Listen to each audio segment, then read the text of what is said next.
दोस्तों कैसे हो आप सब लोग। उम्मीद करता हूँ कि आप सब लोग ठीक होंगे। और दोस्तों आज का वीडियो बहुत ही ज़बरदस्त होने वाला है क्योंकि ये जानकारी मिलती नहीं है कि जो हमारा इन्वर्टर के इनपुट और आउटपुट में हमें कितने एमएम का वायर यूज़ करना चाहिए।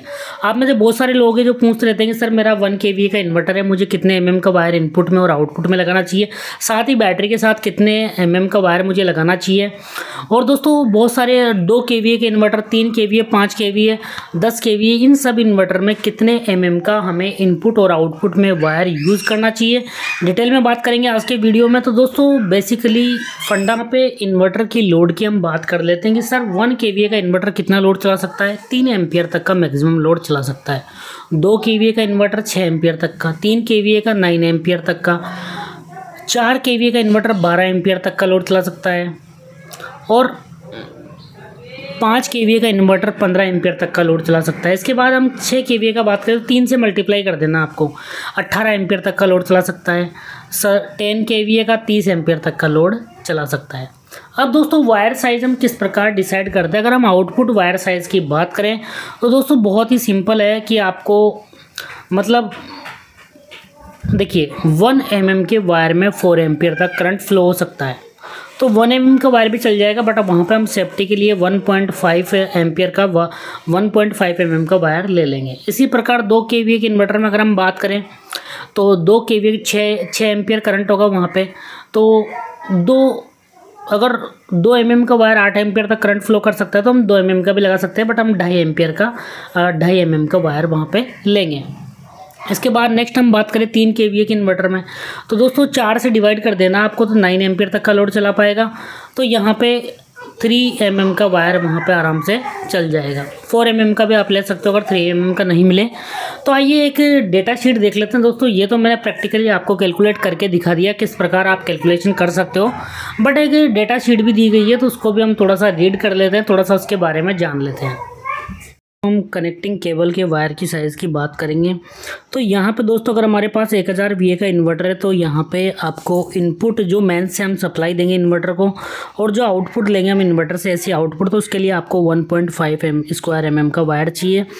और यदि हम बैटरी की बात करें, बैटरी से कनेक्टिंग वायर, तो 16 स्क्वायर mm का आपको वायर लेना है बैटरी और इन्वर्टर के बीच।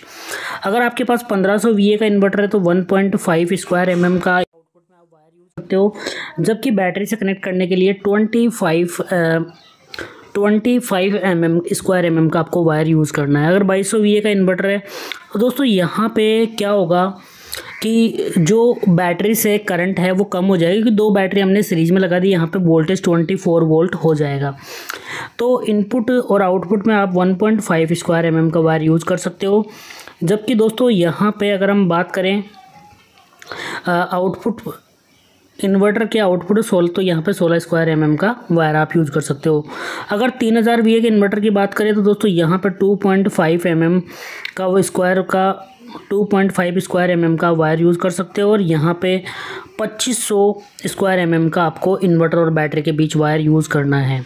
अगर 3500 VA का आपके पास इन्वर्टर है 36 वोल्ट का, तो आपको 4 स्क्वायर mm का वायर इनपुट और आउटपुट में यूज़ करना है और 16 स्क्वायर mm का आपको बैटरी और इन्वर्टर के बीच यूज़ करना है।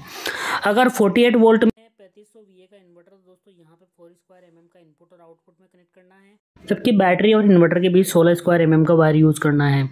अगर 5 kVA या 5.5 kVA का इन्वर्टर है 48 वोल्ट का, तो 6 स्क्वायर mm का इनपुट आउटपुट में वायर यूज़ करना है और यहाँ पर अगर बैटरी और इन्वर्टर के बीच 25 स्क्वायर mm का वायर यूज़ करना है। अगर आपके पास 96 वोल्ट में है तो 6 स्क्वायर mm का वायर इनपुट आउटपुट में और बैटरी और इन्वर्टर के बीच 10 स्क्वायर mm का वायर यूज़ करना है। अगर 7.5 kVA और 96 वोल्ट का इन्वर्टर है, 96 वोल्ट पे काम करता है, तो 10 स्क्वायर mm का इनपुट और आउटपुट में और बैटरी और इन्वर्टर के बीच 16 स्क्वायर mm का वायर यूज़ करना है। अगर 10 kVA का इन्वर्टर है दोस्तों आपके पास, तो यहाँ पे 10 स्क्वायर mm का इनपुट और आउटपुट में वायर यूज़ करना है और यहाँ पे 25 स्क्वायर mm का इन्वर्टर तथा बैटरी के बीच वायर आपको कनेक्ट करना है। तो दोस्तों इस डेटा शीट को देखकर आप इजीली आपके इन्वर्टर में कितने mm का आपको वायर यूज़ करना चाहिए इजीली आप पता कर सकते हो।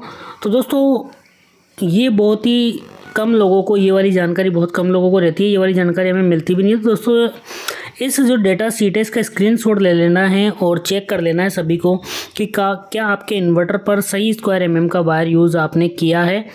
और दोस्तों जो वायर है वो आपको पेवर कॉपर वायर यूज़ करना चाहिए, नहीं तो वहाँ पे बहुत ज़्यादा लॉसेज होंगे। तो दोस्तों मेरी एडवाइस यही है कि इन्वर्टर बैटरी के बीच हो चाहे दूसरा वायर हो तो आप कॉपर वायर ही यूज़ कीजिए। ठीक है दोस्तों, अगर हो सके तो आप ट्रांसफार्मर भी जो आपका इन्वर्टर ले रहे हो कॉपर वाइंडिंग में ले सकते हो, जिससे लॉसेज काफ़ी कम होंगे। तो थैंक यू सो मच।